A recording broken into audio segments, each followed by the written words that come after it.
गुफा आती है जिस गुफा में एक चुड़ैल रहती है और जॉर्ज जिसके दिल में बहुत ज्यादा डर होता है वो अपने डर पर काबू करके उस गुफा के अंदर जाता है और उस चुड़ैल से उस जगह के बारे में पूछता है जहां पर उस जर्मन सैनिक की बॉडी को दफनाया गया था। वो चुड़ैल उसकी मदद करने को तैयार हो जाती है। वो नर्क जाकर उसके बारे में पता लगा कर आती है और जॉर्ज को बताती है कि यहाँ से पश्चिम में लगातार चलते जाओ, तुम्हें जब तक एक ऐसा पेड़ न मिल जाए जो पूरी तरह से सूखा हो। उसी के नीचे उस सैनिक को दफनाया गया है जिसका घोस्ट घोड़े पर आकर सबको मारता है।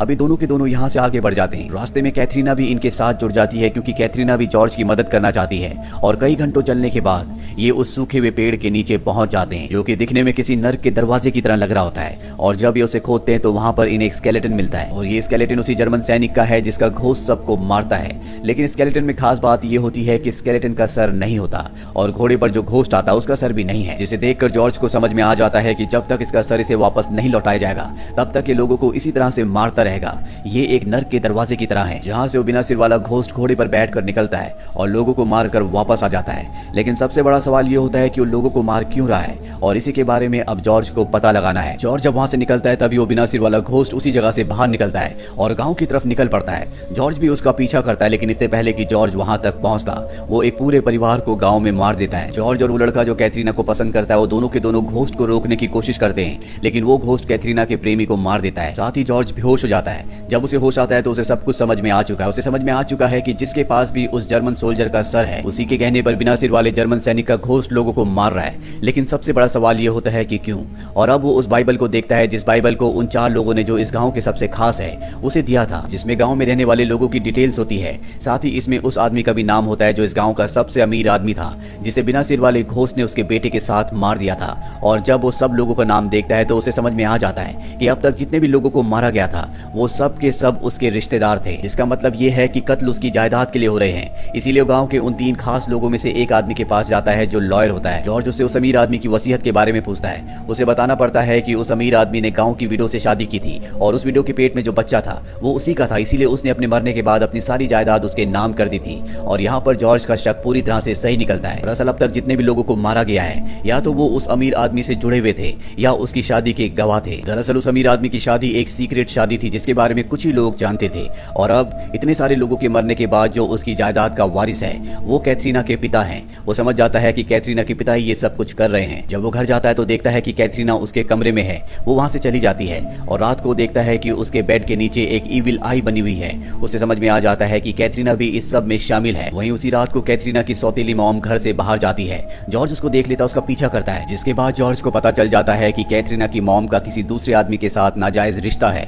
और जब वो उस आदमी के साथ होती है तो कैथरीना की मॉम मैरी अपने हाथ को काटकर खून भी निकालती है। जॉर्ज को अजीब लगता है। वो जॉर्ज को देख लेती है और कहती है कि इस बारे में कभी किसी को मत बताना। वहीं घर पर कैथरीना को दिखाया जाता है जिसे जॉर्ज के सारे सबूत मिल जाते हैं जिनके अनुसार उसी के पिता हत्यारे हैं, वही सबको मरवा रहे हैं। लेकिन उसे इस बात पर विश्वास नहीं होता, इसीलिए वो जॉर्ज के सभी सबूतों को जला देती है। दरअसल वो जॉर्ज से प्यार करती है, जॉर्ज भी उससे प्यार करता है और अब वो जॉर्ज से अपने प्यार के रिश्ते को तोड़ लेती है। अब अगली सुबह जॉर्ज जब कैथरीना के पिता के पास जाता है तो वो उन्हें कुछ नहीं बताता।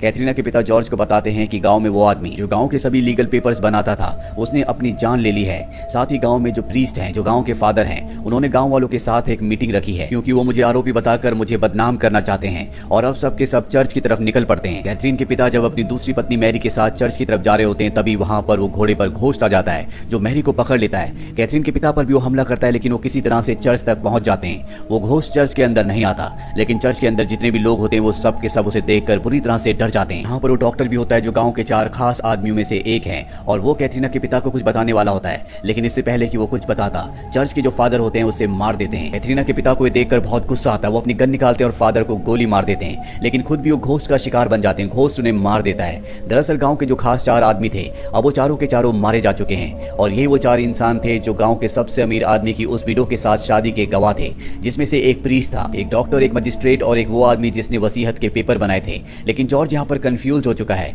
क्योंकि उसे कैथरीना के पिता पर शक था कि वही घोस्ट को कंट्रोल करते हैं लेकिन घोस्ट ने उन्हें ही मार दिया। कैथरीना जब अपने पिता को मरा हुआ देखती है तो बेहोश हो जाती है और जॉर्ज देखता है कि उसकी उंगलियों में लाल चौक के निशान है। ये वही चौक है जिस चौक से उसके बेड के नीचे वो ईविल आई बनाई गई थी। वो समझ जाता है कि कैथरीना के पिता उस घोस्ट को कंट्रोल नहीं करते बल्कि खुद कैथरीना करती है क्योंकि अपने पिता और माँ के मरने के बाद वही पूरी जायदाद की वारिस है। लेकिन अब भी वो इस बात पर पूरी तरह से विश्वास नहीं कर पा रहा होता क्योंकि उसे कैथरीना पर विश्वास होता है। साथ ही वो उससे बहुत प्यार भी करता है। इसीलिए वो तय करता है कि वो इस बारे में कभी किसी को नहीं बताएगा और इस गाँव को हमेशा के लिए छोड़ देगा।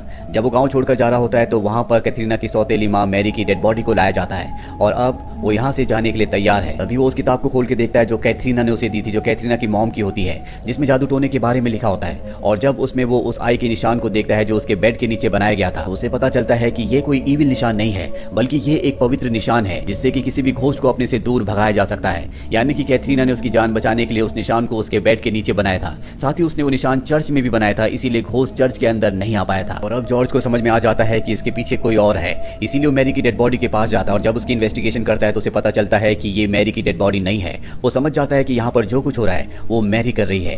वही मैरी को दिखाया जाता है जो अपनी सौतीली बेटी कैथरीना के पास जाती है और उसे अपने साथ अगवा करके गांव के एक पुराने विंड मिल के पास ले जाती है। मैरी को जिंदा देखकर कैथरीना पूरी तरह से हैरान हो जाती है। मैरी उसे बताती है कि वो डेड बॉडी मेरी नहीं है, बल्कि वो घर की मेड की थी, जिसे मारकर मैंने गांव वालों के सामने अपने कपड़े पहनाकर छोड़ दिया ताकि सबको ये लगे कि वो मेरी डेड बॉडी है। वो बताती है कि मैं आर्चर फैमिली से हूँ और तुम्हारे परिवार के इस गाँव में आने से कई साल पहले मैं अपने पिता और बहन के साथ उसी घर में रहती थी जिस घर को तुम्हारे रिश्तेदार ने, जो कि इस गांव का सबसे अमीर आदमी था, तुम्हें दिया था। मेरे पिता उस अमीर आदमी के लिए काम किया करते थे, लेकिन जब मेरे पिता की मृत्यु हो गई तो उस आदमी ने मुझे, मेरी माँ और मेरी बहन को उस घर से निकाल दिया। गांव में हमें किसी ने सहारा नहीं दिया क्योंकि मेरी मॉम काला जादू किया करती थी। हमें जंगल में जाकर रहना पड़ा। 1 साल बाद मेरी मॉम की भी मृत्यु हो गई और मैं अपनी बहन के साथ अकेली रह गई। जिसके बाद मैंने जंगल में एक जर्मन सैनिक को देखा जो कि बहुत ज्यादा जख्मी था। उसने मेरे आगे दम तोड़ दिया।